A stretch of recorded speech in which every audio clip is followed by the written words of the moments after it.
Uy mga ka-smart Pinoy! Gusto mo bang maliwanag ang bahay pero ayaw mong tumaas ang kuryente? May diskarte para maliwanag kahit tipid sa ilaw. Alam mo ba na maraming Pinoy homes ang madilim dahil sa maling design? Minsan, maling kulay ng dingding, mali ang pagkakalagay ng bintana, o kaya naman sobrang dami ng gamit na nakakasagabal sa natural na liwanag. Kaya tuloy, napipilitan tayong magbukas ng maraming ilaw. Alam naman nating lahat kung ano ang kalabasan nito. Tumataas ang bill sa kuryente. Pero huwag kang mag-alala. Narito ang mga Smart Pinoy hacks para mapaliwanag ang bahay mo nang hindi masyadong gumagastos sa kuryente. Una, piliin ang light-colored walls. Alam mo ba na ang mapuputing pader ay mas nakakapag-reflect ng natural light? Kung gusto mong mas maliwanag ang bahay, iwasan ang madadilim na kulay. Puti, cream, or light gray ang magandang pagpipilian.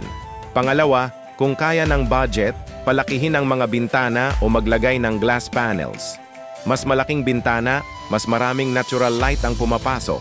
Kung hindi kaya palakihin, siguraduhing laging malinis ang mga bintana para hindi hadlang sa pagpasok ng liwanag.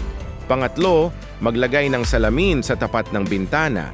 Simple lang to pero napakagaling na diskarte. Ang salamin ay nagpapadoble ng liwanag sa loob ng bahay. Parang may dalawang bintana ka na.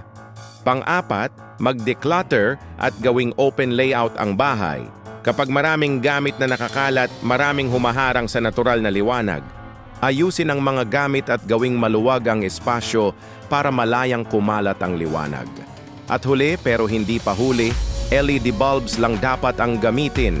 Mas maliwanag at mas matipid sa kuryente kumpara sa tradisyonal na bombilya. Kung LED pa rin ang gagamitin mo, mas kaunti ang kailangan mong ilaw para maliwanag ang bahay. Sa mga simpleng hacks na to, siguradong magiging maliwanag ang bahay mo, matitipid mo ang kuryente, at mas presko pa ang pakiramdam. Win-win-win, di ba? Bago ko kayo iwan, abangan nyo ang susunod naming video kung saan tatalakayin natin ang mga hacks para mas tumagal ang bubong laban sa kalawang at tagas. Kung nagustuhan mo ang mga tips na to, huwag kalimutang mag-like, mag-subscribe at i-click ang notification bell para updated ka sa mga susunod pang Smart Pinoy hacks. Share mo na rin sa mga kaibigan at kapamilya mo para matulungan din silang makatipid. Salamat sa panonood mga ka-Smart Pinoy, hanggang sa susunod na video.